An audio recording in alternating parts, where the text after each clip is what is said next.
Being a good GM requires consistency, endless preparation,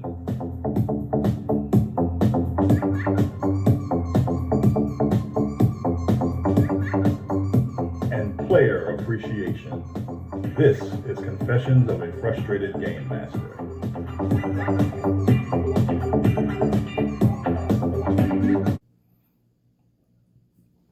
Hello, welcome to Confessions of a Frustrated Game Master. I am Robert, the narrator, and thank you for joining me for another episode of Confessions.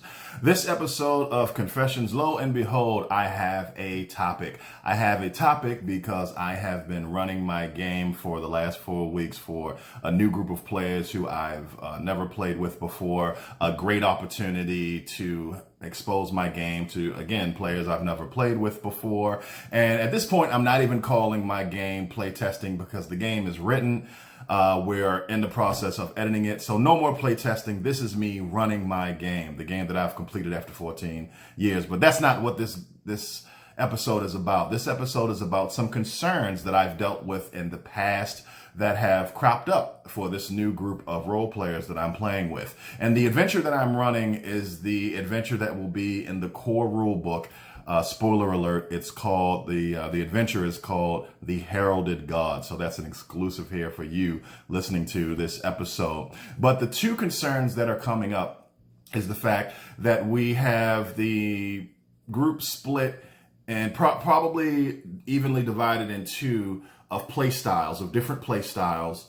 And we have some players in our group who have no problem looting innocent NPCs and being bullies, though the premise of the game that was laid out at the start is that they are supposed to be the heroes of the setting. So I want to go over some tricks and tips for these circumstances, and I'm going to do that right now. So in the past, when I had players who were going against the premise of the game that we were playing and bullied innocent NPCs or robbed innocent NPCs, I would become frustrated. And of course, being a little greener as a GM, you start putting up wanted posters across the land. You start hunting down and harassing the player characters because they stole from a shop or they stole from an innocent NPC. And I've always found that was not the right answer. Meeting aggression with aggression only leads to more aggression and some resentment. So I've come up with these 3 tricks or tips that I discovered a few years ago as a good way to handle this particular circumstance. So the first trick or tip, I call it guilt. And guilt, I find, is a extremely powerful trick or tip for PCs who are being bullies. In the past, what I have done, and when I discovered this, I was running an Earth Dawn game, and the player characters did work for a village and brought money back to the village. They were investigating something and recovering money for the village. And when they brought the money back, they refused to stick to the deal and give the village all of the money that they were required to because of the previous deal.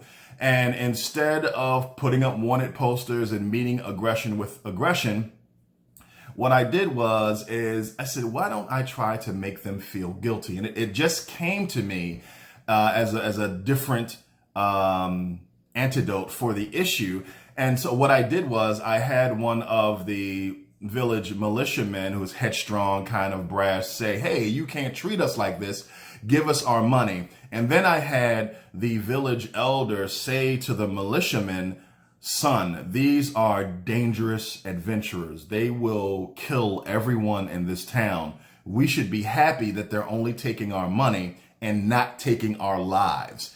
And when I said that, you could almost feel, I could feel the energy at the table completely switch. And the player characters immediately gave up the money that they were cheating the village out of and left the village. It was amazing to me, trying to not meet their aggression and their bullying with aggression and bullying made them completely switch their attitudes and actually act like the good guys that we established as the premise of the game that I was running. So what, excuse me. So what I'm going to do is with this game, I'm going to have word spread because it is incredibly obvious that the player characters stole from one of the shops of this village that they rescued. The village, after they rescued this village in the game that I'm running currently, the villagers put together a good sum of money and gave it to the player characters, along with all the healing they could use and some other gifts. And still, the player characters, at least half of the party, decided that it would be okay to steal from a shop, and it was incredibly obvious. So I'm going to have word spread, and as long as the player characters are in the village, whenever they come across an NPC, the NPCs are going to excuse themselves or move to another area, move away from the player characters, and it won't be because of disgust or anger or aggression. It's going to be out of fear. I'm going to explain to the player characters that you notice that the people in the village stay out of your way, and you clearly get the feeling that it's because of fear. It's that trick or tip of using guilt instead of aggression to deal with player characters who are being bullies, because if you have a group of player characters who are being bullies, but they have any ability to feel remorse, they're going to feel guilty about the NPCs thinking of them as villains. They're going to have a problem with being feared when they're supposed to be the good guy. And I'm going to, excuse me, also have the player characters pick up on some conversations with NPCs saying, we gave them a lot of money for rescuing the village. Why did they feel the need to steal from us? There they go. Let's get out of here. And things like that, to really drive it home that the player characters are now being considered not the good guys. And another thing that you can do generally, or that I will do if the player characters don't get the message, is word will spread once they leave this particular village, and I will have very lucrative jobs lined up for them that will fall through at the last minute, and they will get wind that the reason the job fell through is because they have a reputation for not being upstanding and not keeping their word and being untrustworthy. And those are all great techniques under this guilt umbrella when you have to deal with bullying player characters or player characters who bully. The second trick or tip that I really like is what I call real world response. So in both examples that I gave you of when I kind of learned this trick or tip from my Earth Dawn game and what I'm dealing with now, the villages that the player characters were in were very small villages that had a militia made up of common folk. No one really in the village that could even come close to arresting, harassing, or forcing the player characters to be fair. And I played it that way. It kind of attaches on to the guilt trick or tip, but there was no one in the village that could really challenge the player characters, and I kept it realistic in that fashion. They were fearful. They could not deal with the player characters, so they would just let them leave or pray that they would leave, but there would be no way that they could deal with them.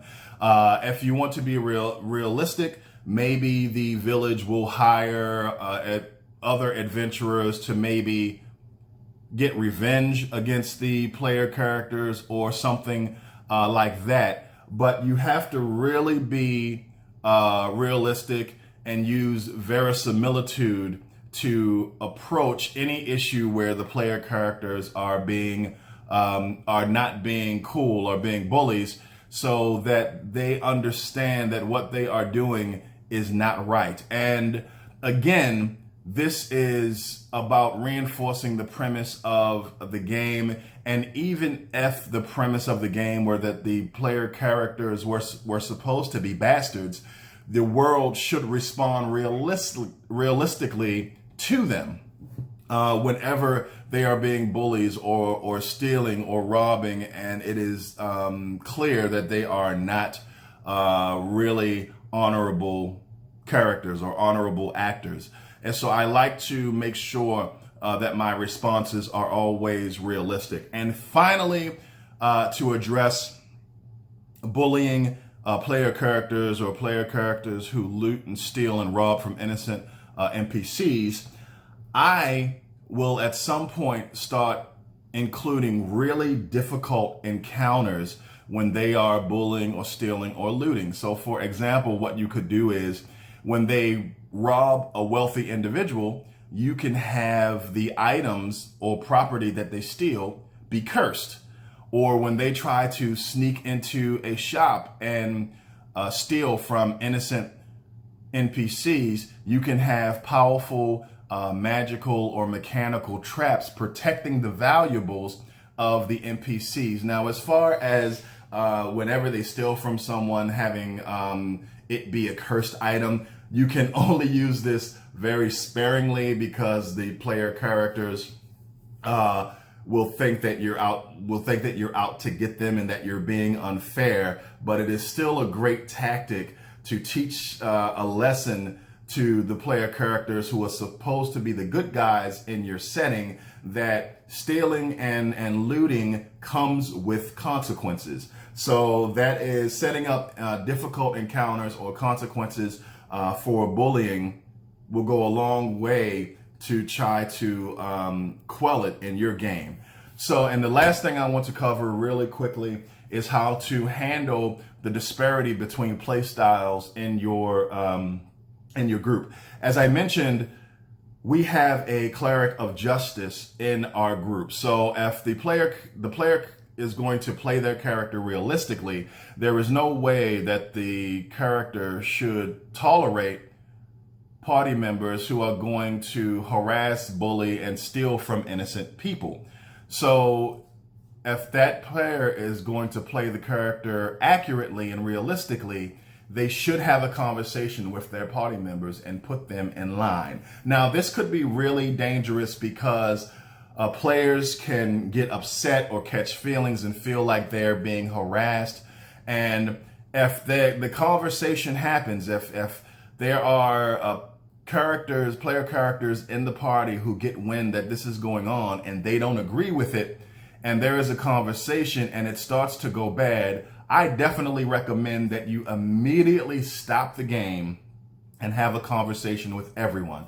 Have a conversation with them, asking them, look, guys, this could go bad. Are you comfortable with the idea of being in a violent confrontation with other members of the party because you guys don't see eye to eye as to what is honorable and dishonorable for your characters to do? Are you willing to walk away from the party and make a character who is more fitting the overall or the dominant play style in the group? If you are not okay with that, we need to have a conversation right now and to feel this out. And what you need to do during this conversation is you have to iron out what the expectations of the game are, what the dominant play style is going to be, and you're going to have to iron out, which you should already have done this, but let them know that you are running a game that includes verisimilitude, where the world is going to realistically react to your character's actions, and that if other characters in the party disagree with the tactics of other party members, there could be some problems with that. So if that happens, if you have a disagreement in play style that has to be immediately addressed, I suggest you definitely do it. Get everyone on the same page, or at least get the okay for them, for party members to come to fisticuffs if required, leave the group and have new characters made without anyone having their feelings hurt. So I've gone on long enough about this topic, but that basically has popped up. You know, whenever you get back to role playing, some of the old things that you've learned the hard way always comes up again. So I hope everybody's doing okay. Thanks for checking out this episode, and hopefully these tricks or tips will help you out. Good morning, good afternoon, good evening, wherever and whenever you are watching this video. Thanks a lot. See you later.